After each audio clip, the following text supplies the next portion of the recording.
El budismo. Siddhartha Gautama el Buda. El budismo nos viene desde la noche de los tiempos. No se trata de una religión propiamente dicha, sino de una forma de vida, la filosofía budista.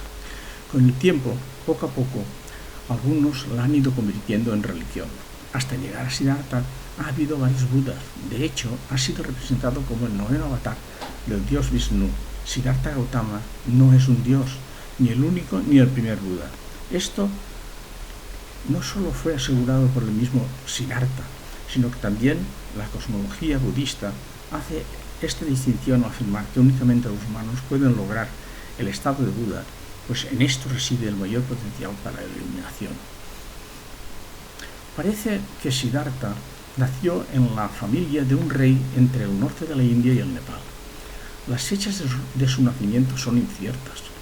Se cree que el nacimiento pudo ser alrededor del año 500 a.C. No existe prueba documental alguna que nos lo asegure. Se dice que nació en Lumbini, capital del reino Sakya, en el actual Nepal, en las estribaciones del Himalaya. Suddhodana, el padre, celebró una ceremonia de imposición de nombre e invitó a 8 eruditos brahmanes para que predijesen el futuro de su hijo.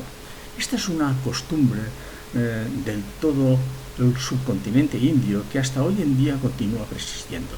Se trata de una tradición que dura hasta nuestros días y que, bajo su enorme responsabilidad, predice el futuro del recién nacido, lo que en cierta forma condiciona su destino.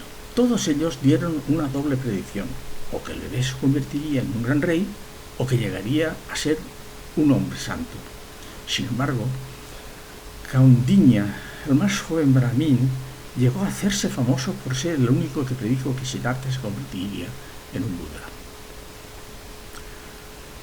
Su padre lo protegió desde su niñez, al no querer que fuera consciente del sufrimiento humano, por lo que lo tenía en palacio alejado de dicho sufrimiento.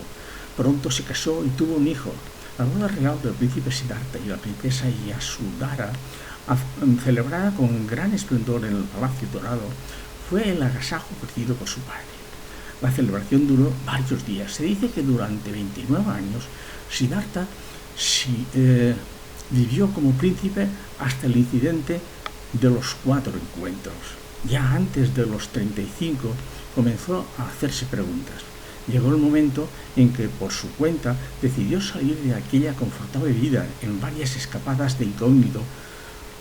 Salió fuera del despacho y fue testigo de la enfermedad, la renuncia a los bienes terrenales, la vejez y la muerte. Observó cómo las personas eran víctimas de las enfermedades. Fue consciente de que había gente que renunciaba a todo bien. Se dio cuenta de que las personas se hacían viejas y, por último, al tropezar con una comitiva, se dio cuenta de que la gente moría. Un día decidió huir de su cómoda mansión y experimentar la realidad de la vida por sí mismo. Se juntó con otros 4 compañeros y se dedicaron a mendigar. Y mira si renunciaron a todo, que casi acabó muriendo de hambre. Fue Raigir, en el estado indio de Bihar, e inició su vida ascética pidiendo limosna por las calles. A este incidente se le conoce como la Gran Renuncia. Siddhartha y sus compañeros se disponen a endurecer aún más la austeridad que practican. Se intentó lograr la iluminación mediante la privación del uso de todo bien material, incluidos los alimentos y la práctica de la mortificación. Pero se dio cuenta de que los extremos no eran buenos y fue entonces cuando estableció los 4 caminos. Buda enseñó el camino medio entre los distintos sensuales y el ascetismo estricto. Aprendió 2 cosas de suma importancia. Primero, que el ascetismo extremo no conducía a la liberación total, sino que era preciso algo más. Y segundo, que alcanzado cierto punto, ningún maestro era capaz de enseñar nada más. Decidió no seguir buscando fuentes externas de sabiduría, sino encontrarlas dentro de sí mismo.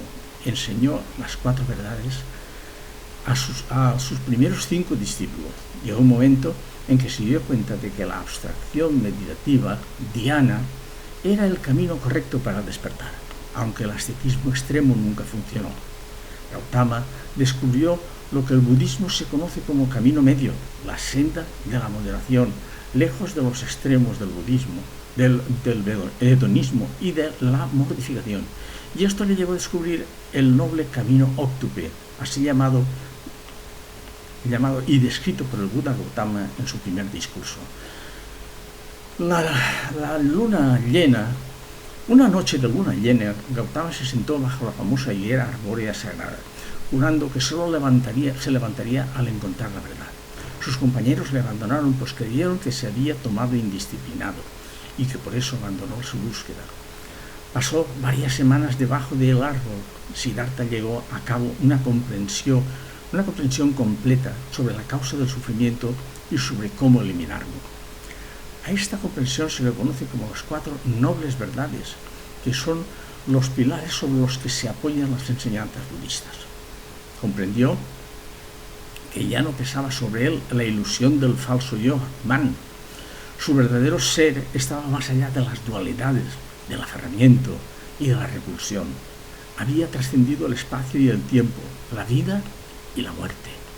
Se había detenido el eterno girar de la rueda del samsara, reencarnación, por lo que es a través del dominio total de estas verdades donde se puede alcanzar el supremo estado de liberación, con lo que el nirvana es completamente posible para cualquier ser humano.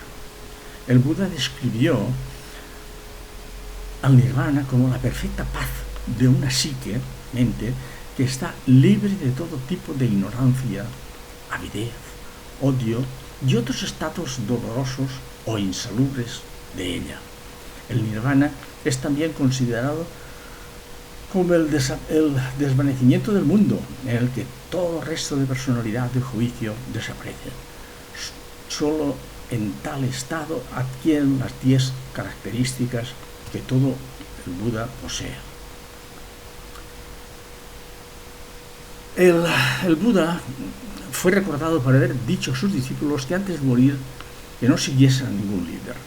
Al parecer, falleció en la ciudad de Kushinagar, estado de Uttar Pradesh en la India.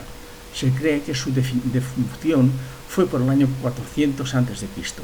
Quizás su muerte tuvo lugar a los 80 años. Las reglas monásticas fueron añadidas después de su muerte. La palabra Buda puede ser traducida como el despierto o el iluminado. La denominación de Buda también es usada como título que se le otorga al primer despertar de una yuga o era. En la mayoría de las tradiciones budistas, Siddhartha Gautama es considerado como el Buda supremo. No se han encontrado registros hechos en vida de Gautama, ni siquiera escritos que pudieran haber sido realizados incluso siglos después de su muerte. Los textos budistas de Gautama son los de Gandhara, son los manuscritos budistas más antiguos que se han llegado hasta nuestros días, escritos entre los siglos I y III después de Cristo. Allí se enumeran las vidas anteriores del Buda, Gautama, como un bodhisattva. Los antiguos hindúes, por lo general, no se preocupaban mucho por las cronologías, aunque sí por la filosofía. Los textos budistas reflejan esa tendencia, ofreciendo más claridad sobre las enseñanzas del Buda Gautama que sobre las fechas de los acontecimientos de su vida. Estos textos contienen descripciones de la cultura y de la vida cotidiana de la antigua India. El nacimiento, la llegada a la madurez, la renuncia, la búsqueda, el despertar, la liberación, la enseñanza, la muerte. Algunas de las enseñanzas fundamentales imputadas al Buda Gautama son los siguientes. El camino medio es el término que Buda Gautama utilizó para describir la naturaleza del camino que conduce a la liberación. Las 4 nobles verdades. Primero, el sufrimiento es inherente a la existencia. Segunda, el origen del sufrimiento es el deseo sensual, los gustos y deleites de los sentidos, de las cosas que nos incitan o satisfacen y de las personas aficionadas a ello. Tercera, la procura de la identidad. Y cuarta, la total y absoluta aniquilación de esta. El noble camino óptuple es el método a seguir para detener el sufrimiento. Entendimiento correcto, la intención correcta, lenguaje correcto, acción correcta, modos correctos de subsistencia, esfuerzo correcto, atención correcta y concentración correcta. Debería haber un rechazo a la infalibilidad de las escrituras. Las enseñanzas no deberían ser aceptadas a menos que sean confirmadas por la propia experiencia. Solo en ese momento tales enseñanzas serán comprendidas y elogiadas por aquellos que son prudentes.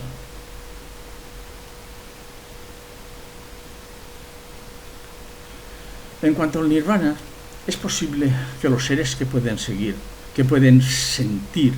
lleguen a una dimensión en la que la consciencia ha sido totalmente desestructurada y pacificada, y en consecuencia termine todo sufrimiento originado por la interacción de la psique y la voluntad.